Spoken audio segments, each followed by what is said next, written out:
action. Hi, it's me again, Aldi Riandana.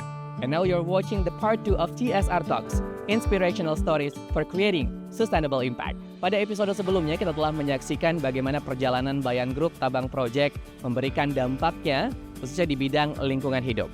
Pada episode kali ini, kembali kita akan mengeksplorasi lebih dalam bagaimana Bayan Group Tabang Project memberikan dampak luar biasanya kepada masyarakat melalui program PPM-nya atau pengembangan dan pemberdayaan masyarakat. Sebagaimana kita tahu bahwa PPM merupakan kewajiban perusahaan minerba di Indonesia yang terdapat 8 pilar berkaitan langsung dengan kehidupan masyarakat. Kali ini kita akan mengupas lebih dalam bagaimana Bayan Group Tabang Project melaksanakan program PPM-nya yang berkaitan erat dengan pelestarian lingkungan. Masih dari Bayan Group Tabang Project, inilah CSR Talks, proudly presented by Go CSR Kaltim. Make sure you fasten your seatbelt because we are ready to take off.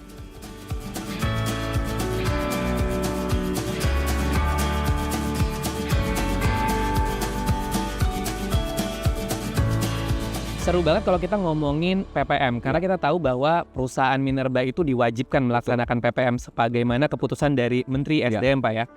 Kalau kita berkaca dengan kewajiban yang sudah diberikan dengan aturan yang ada gitu, kira-kira Pak kalau dari Bayan Group Tabang Project itu apa sebenarnya tujuan utama dengan melaksanakan PPM tadi? Dan kira-kira gimana caranya teman-teman dari Bayan Group Tabang Project ini juga memake sure bahwa PPM yang dijalankan itu benar-benar berdampak untuk masyarakat? Iya, benar sekali Mas Aldi. Jadi memang Bayan dalam menjalankan program PPM ya, selain seperti yang tadi Mas Aldi katakan sebagai untuk pemenuhan regulasi ya, tapi yang paling penting itu bagi Bayan itu program PPM itu adalah suatu kewajiban yang bisa menjalin hubungan yang harmonis dengan masyarakat. Itu rohnya. Jadi kita menyusun program PPM itu berdasarkan apa sih yang menjadi need, kebutuhan dari masyarakat kita. Sehingga dari situ, dari kebutuhan masyarakat kita itu kita mencoba mendesain program-program yang kreatif. Selain yang tentunya sudah diatur di dalam peraturan Menteri SDM yang tadi Mas Aldi katakan gitu ya. Jadi prinsipnya itu adalah bagaimana kita menyusun program PPM itu sesuai dengan yang dibutuhkan masyarakat. Nah tentunya program-program itu juga selain kebutuhan masyarakat ya, kita harapkan mampu menunjang pembangunan kewilayahan, desa, kecamatan dan sebagainya. Ketika kita berbicara tentang kebutuhan dan keinginan masyarakat, kira-kira Pak, Bayan Group Tabang Project ini ketika menjalankan program PPM-nya, bagaimana cara mengidentifikasi untuk mengetahui apa kebutuhan masyarakat dan apa sebenarnya keinginan masyarakat untuk memaksimalkan program PPM yang ada? Iya, bagus sekali pertanyaan. Jadi tentunya kita untuk mengetahui apa yang menjadi kebutuhan masyarakat, yang pertama kali kita lakukan itu adalah melakukan yang namanya social mapping. Oke. Dari social mapping itu akan kita peroleh output bagaimana kondisi awal masyarakat kita. Tentunya kita juga akan bersinergi dengan rencana pembangunan yang disusun oleh pemerintahan desa, pemerintahan di level kecamatan, kabupaten, bahkan provinsi. Nah tentunya dari kebijakan dan kebutuhan itu kita elaborasi, kita kolaborasi sehingga menghasilkan suatu konsep yang kita bisa create dalam suatu program PPM. Kita yakinin bahwa kalau itu kita elaborasi dan kolaborasikan, sinergitaskan, tentu kita akan dapat role model program PPM yang paling tepat untuk masyarakat kita, kira-kira gitu ya. Jadi proses juga panjang Pak ya? Betul, jadi kita juga terkadang setiap periode itu meninjau kembali. Meninjau kembali program-program dengan apa yang kita sebut dengan monitoring dan evaluasi. Nah dari situ juga kita dari kegiatan monitoring evaluasi itu kita tahu apakah program yang kita susun ini efektif, bermanfaat dengan maksimal.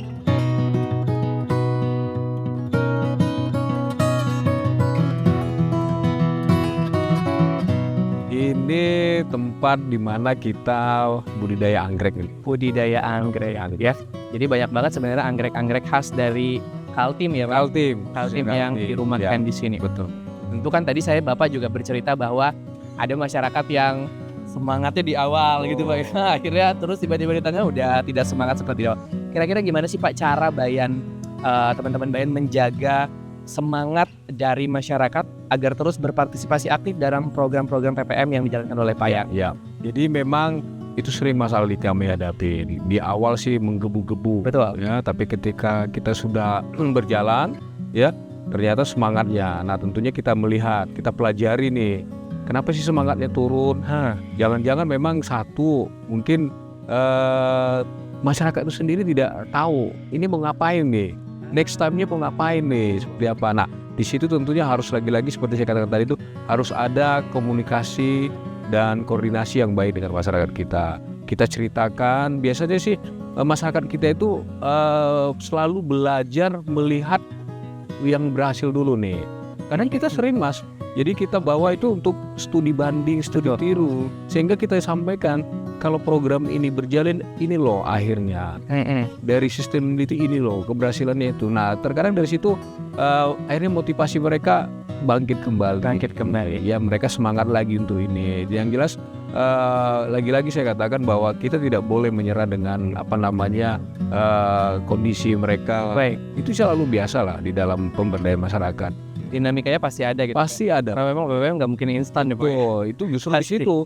Itu tantangan kami. Benar, Tantangan kami benar. di situ dia. Nah, gimana Pak ya kalau dari kacamata Bapak sebagai bidang ini dan juga mewakili Bayan untuk make sure bahwa setiap program PPM yang dijalankan itu relevan dengan perkembangan zaman? Ya.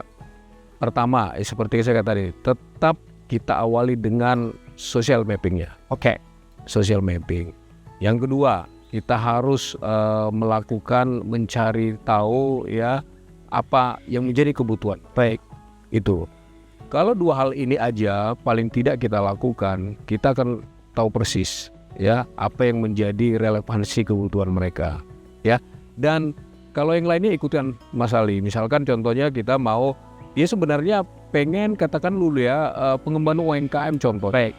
Ya, tetapi dia kadang masyarakat kita nggak tahu untuk menjadi seorang entrepreneurship ya apa yang harus dia lakukan. Yes. Kalau itu bisa kita intervensi dengan program pelatihan, ya, program pendampingan, ya, intervensi itu bisa kita lakukan. Tapi paling tidak kita tahu nih sebenarnya dia punya bakat ya atau punya kemampuan di bidang UMKM ya, masak mungkin apa segala macam. Tapi sometimes dia kadang bingung. Start ini dari mana sih? Saya bisa survive. Nah, itu kita lakukan social mapping, mendatangi masyarakat ya, kita tanya, loh Ibu, kita dengar pintar loh bikin kerupuk atau makanan-makanan tradisional. Ini kenapa nggak dikembangkan? Akhirnya dengan komunikasi dia menceritakan apa yang menjadi kendala-kendala, Baik. apa yang dia keterbatasan dia. Nah, tentunya di situ keberpihakan kita. Kita ini kan spesial di bulan ini merayakan Hari Lingkungan Hidup Sedunia. Sebagaimana saya juga banyak cari informasi, ternyata Bayan juga menjalankan beberapa program PPM yang berkaitan langsung dengan lingkungan hidup yang ada di sekitar dan juga bekerja sama dengan banyak masyarakat yang ada di sekitar perusahaan itu sendiri. Boleh Pak diceritakan ke kita kira-kira program-program PPM yang seperti apa yang dilaksanakan Bayan Group Tabang Project khususnya di bidang lingkungan hidup? Ya. Program PPM di bidang lingkungan itu merupakan salah satu program utama ya. Oke. Bagi Bayan Group ya. Karena kita meyakini bahwa lingkungan memang harus kita lestarikan. Benar. Lingkungan harus kita jaga. Salah satu program PPM Bayan Group yang sedang kita kita laksanakan yang sangat kita menjadi salah satu fokus kita adalah program Gerakan Desa Bebas Sampah. Gerakan Desa Bebas Sampah. Dari situ outputnya ya kita mengharapkan masyarakat kita, desa-desa kita itu bebas dari sampah. Karena Mas Aldi kalau boleh cerita, 4 tahun yang lalu saya masuk wilayah Tabang itu menyangkut. Saya itu kadang melihat ya sangat miris sekali. Itu tempat pembuangan akhir sampah itu sepanjang Sungai Belayan. Wah. Jadi masyarakat kita itu masih biasa dengan membuang sampah di sungai gitu. Nah, tentunya kita kan harus ada keberpihakan terhadap ini. Iya. Sehingga kita mencoba meng-create di program tadi itu Gerakan Desa Bebas Sampah. Baik.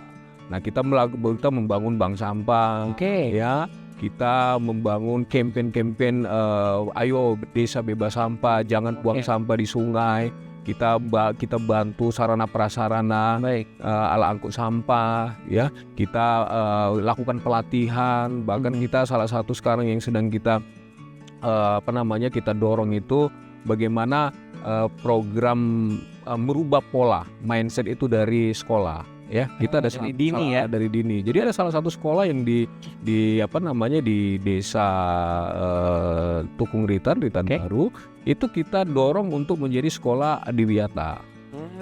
Jadi ini memang itu tidak mudah ya Mas Aldi ya, tapi kita meyakini bahwa ini pasti bisa lah. Benar. Ya. Kalau tidak sekarang kita ya kapan lagi rubah mindset. Harus mulai ya Pak. Harus mulai gitu. Nah kami meyakinin dari lewat program PPM ya, kita coba ini untuk merubah mindset dulu.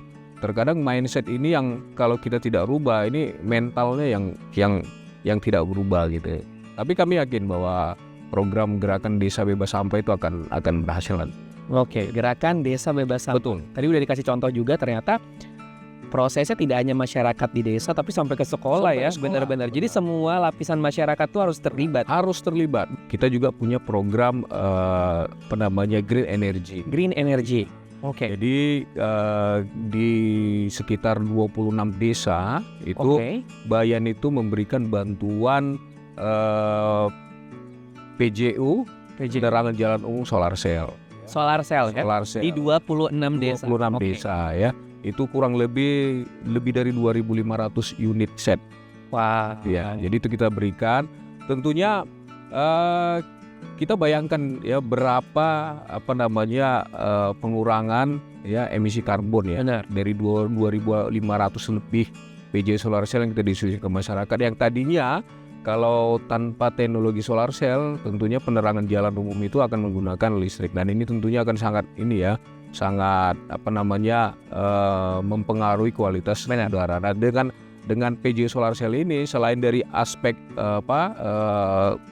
keamanan, ya tentunya kita juga sebagai salah satu komitmen kita, benar ya, dalam membantu pemerintah campaign untuk ini gerakan mengurangi emisi karbon di negara kita. Kebetulan manajemen Bayan Group ya mendorong bagaimana program PPM kita itu ya menyasar kepada kebutuhan pokok dasar.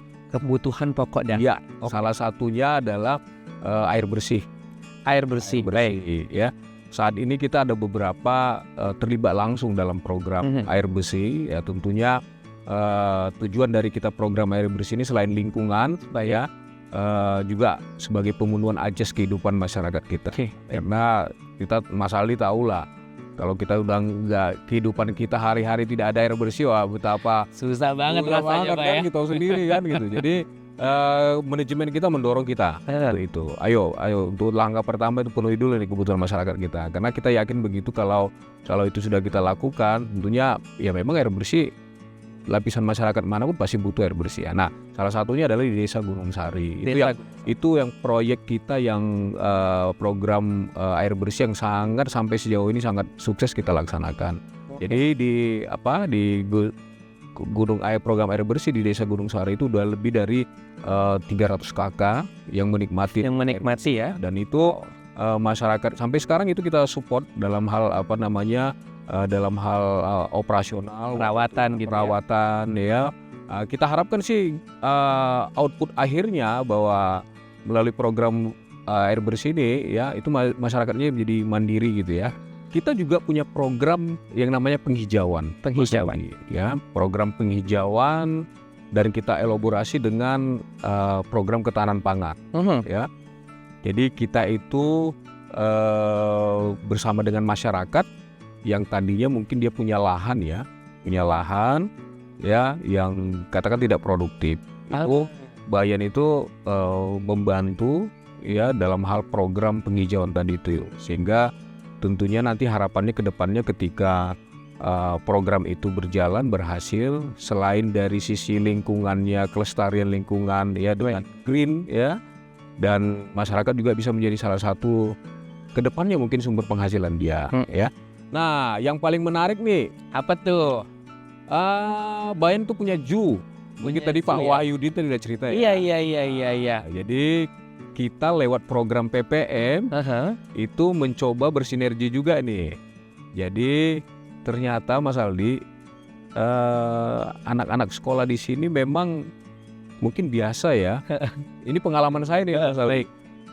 Biasa melihat mungkin monyet gitu ya. Betul. Kebetulan di zoo kita ini monyetnya itu nggak 1-2 jenis. Banyak banget sekali ya, Pak, ya. jenis. Jadi begitu kita punya program itu, namanya program edukasi cinta satwa. Edukasi cinta satwa. Iya, apa program edukasi cinta satwa itu? Itu anak-anak sekolah, itu lewat program PPM ini kita undang ke zoo kita. Mereka boleh menikmati. Gratis, sebentar saya potong Pak. Ya, Gratis siap. atau bayar? Gratis. Gratis Bahkan ya. kita fasilitasin. Oke. Transportnya dari desanya, dari sekolahnya ke zoo, Bayan Tabang, terus kita antar lagi, bahkan kita makan biasa. minumnya kita berikan, kita beri lagi souvenir, kita bikin fun game di sini. Seru Jadi, banget. tahun lalu, tahun 2023 kita mengundang 12 sekolah. Tahun 2024 kita 12 sekolah lagi. Harapan kita sih paling tidak sekolah-sekolah yang berada di ring 1 Sekitar area Pak. iya. Nah tentunya ini program ini arahan dari manajemen kita ya, kalau bisa meluas lagi. Ya bukan hanya cuma sekedar daerah Tabang, Kembang Janggut, bahkan mungkin ke kecamatan lain lebih jauh lah. Nah tentunya saya yakin kebetulan Biasa. Direktur kita sangat senang ya dengan Dengan satwa ya. satwa gitu ya. Tentunya kita coba ini kenapa tidak memanfaatkan ini Benar. untuk membantu para siswa-siswi mengenal lebih jauh. Makanya kita sebut namanya program edukasi Cinta satwa.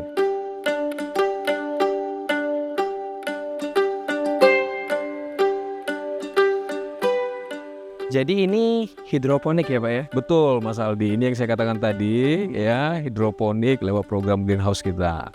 Baik, jadi ini program yang tadi itu berarti teman-teman dari disabilitas, inklusivitas tadi yang mau dibangun sampai akhirnya jadi karyawan Pak ya? Karyawan, jadi Luar biasa. seperti saya katakan tadi, kita saat ini yang mengelola hidroponik ini ada 4 orang yang sekarang itu berstatus karyawan kita. Oke. Produksi dari hidroponik ini itu kita bawa ke kantin kita untuk kebutuhan sayur mayur di kantin kita. Jadi satu bulan, Mas Aldi itu bisa 700 sampai 800 kilo. Wow, 1 bulan ya Pak ya? Bukan? Dan ini juga banyak banget varietasnya ya. Ya, Ada berbagai macam sayuran. Saya dengar juga katanya kedepannya juga bakal ada yang buah. Iya. Oke, baik proyeksinya dulu. Nanti kita akan bangun yang untuk buah. Jadi yang buah itu nanti program kita di tahun 2024. Jadi ini sesuatu hal yang baru ya, dan tentunya yang menarik bagi teman-teman kita disabilitas. Nah, lagi-lagi Mas Aldi saya katakan tadi bahwa ini juga salah satu wadah untuk kita bisa mengedukasi mereka, memberikan pengalaman ya. Saya yakin sebelumnya mungkin seperti saya katakan tadi tuh di tengah-tengah masyarakat mereka merasa terasingkan, tapi dengan di sini mereka luar biasa. Kalau saya bilang sih, ini kita nggak ada lagi intervensi, mereka sudah seperti biasa bekerja ya, mengelola, memanen dari mulai budidaya sampai pasca produksi itu udah mereka sendiri yang mengelola. Mereka sudah mandiri ini. Benar-benar udah mandiri Pak ya? Betul. Luar biasa sih. Jadi ini juga satu langkah lebih maju seperti Bayan di antara perusahaan-perusahaan lain gitu ya, udah memberikan wadah tersendiri.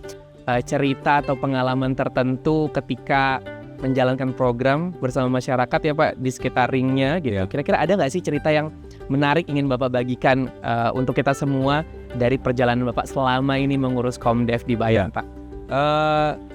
Bagi saya pribadi ya, sebagai pelaku ya atau sebagai orang yang di bidang CSR ya, ada satu kepuasan sendiri sih.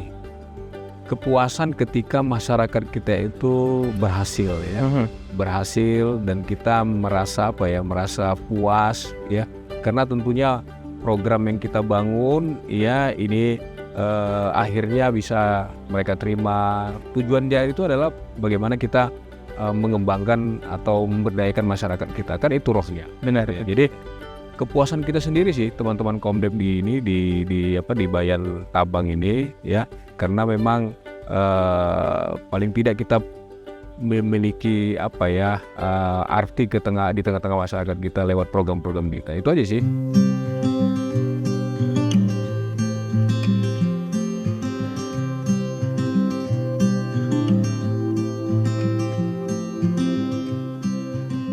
kita juga berbicara tentang bagaimana Bayan Group itu adalah sebagai perusahaan yang terbuka gitu Pak ya, terus mengikuti perkembangan zaman. Tentunya ada inovasi-inovasi ke depan yang terus bakal berputar, teknologi dan lainnya. Ya. Ketika kita berbicara inovasi nih, Pak Ricardo, bagaimana teman-teman dari Komdev sendiri membangun inovasi yang nantinya akan diimplementasikan dalam program PPM yang bakal jalankan Bayan? Ya, oke. Jadi ya ini menarik ya. Memang kedepannya program PPM itu harus yang inovatif dan kreatif. Baik. Ya. Salah satu juga program PPM Bayan Group ya, Tabang itu dan udah mendapat ini Mas Aldi penghargaan ya. Selain tadi yang ini yang apa namanya solar cell, Baik ya, PJ Solar Cell, kita juga ada program Bayan Peduli Disabilitas. Bayan Peduli Disabilitas. Ya. Jadi memang ini salah satu program yang inovatif ya, bahkan dengan program ini Bayan itu dapat penghargaan dari Kementerian SDM, Mas Aldi. Iya, luar biasa. Nah, jadi kita ada program membatik, ya, membatik, menjahit, ya, terapis, ya, hidroponik. Dan tahun 2024 ini Iya. yang kita akan lakukan itu adalah melukis, ditambah lagi melukis, ya, handicraft, Kerajinan kerajinan, ya. Habis itu kita bangun lagi satu hidroponik, tapi kalau tadinya yang pertama di 2003 hidroponik sayur mayur, ini buah. Oke. Dan ini kita dedikasikan untuk program Bayan Peduli Disabilitas. Di balik suksesnya program PPM yang sudah Bapak sampaikan, ada beragam penghargaan yang sudah didapatkan. Saya percaya Pak bahwa pasti banyak tantangan, pasti banyak kontra, pasti banyak protes yang diterima. Karena yang saya tahu Komdev itu kan pasti nerima banyak ini Pak ya, kritik dan lain-lain, protes dan lain-lain Pak. Gimana sih teman-teman dari Komdev sendiri ketika menerima banyaknya protes, kritik atau apapun itu yang terkait dengan kebutuhan dan juga keinginan dari masyarakat sekitar, bagaimana cara meresponnya dan apa langkah yang akan langsung diambil oleh teman-teman Komdev untuk memanfaatkan kritik-kritik tadi ternyata menjadi sebuah peluang untuk memaksimalkan program PPM-nya? Oke, Mas Aldi, yang pertama kali saya sampaikan kepada tim saya, tim Komdev Bayan Group Tahu Bojek, bangun mental yang kuat. Ini dia, ini resepnya nih, bangun mental yang kuat. Baik. Kenapa? Karena memang kita berhubungan dengan masyarakat ya. Mas Ali tahu persis lah. Benar.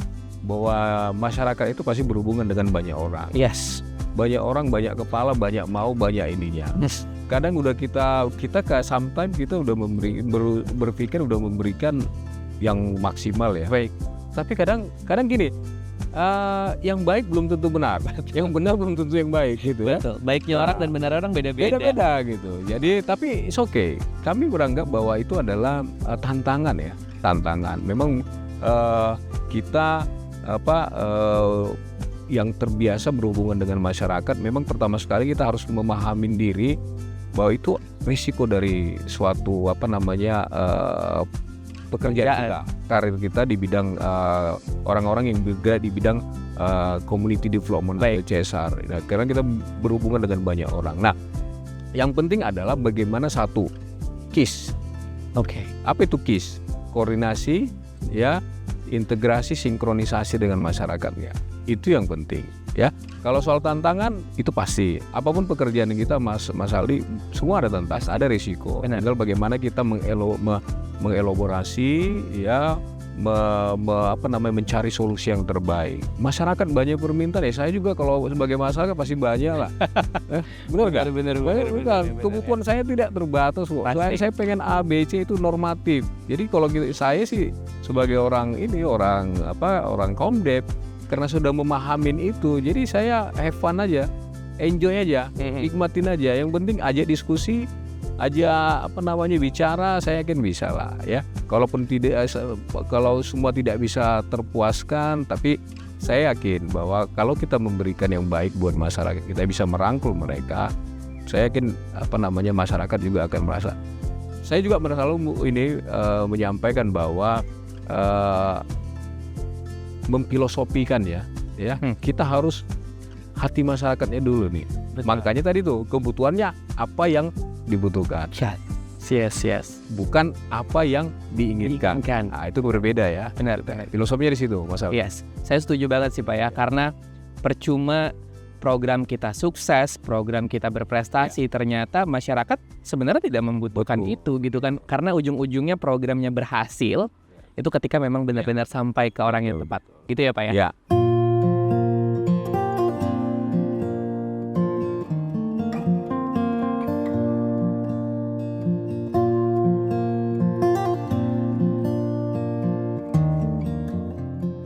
Di depan kita ini ada kebun durian ini Mas Aldi. Kurang lebih ada luasannya itu 5 hektar. Wow, luas banget Pak. Nah, di sini budidaya durian yang kita tanamin itu dari berbagai jenis ya. Dari berbagai belahan dunia. Belahan dunia, dari lokal maupun dari luar ya. Luar biasa. Dan memang sebenarnya itu lagi-lagi kita ini salah satu juga program penghijauan kita ya. Jadi kita harapkan sih dengan program penghijauannya masuk ya, tetapi pengembangan budidaya juga oke. Tadi Bapak udah menyinggung juga tentang lingkungan dan juga salah satu program penghijauan. Ya. Dimana kalau ngomongin program penghijauan akan relasinya adalah keberlanjutan, Betul. sustainable gitu ya. Sustainability. Dan Bapak juga tadi kita udah ngobrol bahwa program PPM yang baik juga program yang berkelanjutan. Betul. Nah, Betul. gimana sendiri nih Pak yang teman-teman Bayan lakukan untuk memastikan bahwa program PPM yang dijalankan itu akan berkelanjutan? Ya. Tidak sekali jalan, tidak one shot dan dampaknya hanya selesai di situ saja. Ya, tentu kita harus melakukan terus henti-hentinya evaluasi, monitoring dan evaluasi ya. Karena memang di kegiatan monitoring evaluasi inilah kesempatan kita untuk melihat apakah program PPM itu seperti yang telah kita rencanakan semua. Yes. Ya, ini penting ini. Dan seandainya terjadi penyimpangan atau deviasi dari rencana awal, nah tentu output dari kegiatan Monef ini ya di situ kita ambil tindakan-tindakan, langkah-langkah improvement yang bisa kita benahi agar program PPM kita ini berkelanjutan ya. Karena sekali lagi saya katakan bahwa tanpa ada kegiatan monitoring evaluasi kita tidak tahu apakah keberhasilan PPM kita ini berhasil. Benar. Jadi ini sangat penting kita lakukan untuk memastikan program itu sudah berjalan, berkelanjutan atau seperti apa gitu ya. Oke. Kalau kita berbicara tentang masa depan, harapan nih Pak. Kira-kira kalau dari kacamata Pak Ricardo sendiri, apa harapan yang ingin disampaikan untuk program PPM untuk masyarakat tentunya dari Bayan itu sendiri Pak? Gimana nih ke depan dan harapannya? Mas Aldi, kami sebagai penggiat PPM Bayan Group Tabang Project, akhir dari keberhasilan program kami ini adalah kemandirian masyarakat. Kemandirian masyarakat. Kemandirian masyarakat, keberlanjutan di tengah-tengah masyarakat. Bayan tidak akan seterusnya ada. Ya, karena Mas Ali tahu bahwa perusahaan pertambangan adalah salah satu industri pertambangan yang dibatasin. Yes. Ya, benar. Ya, yang sumber daya alam yang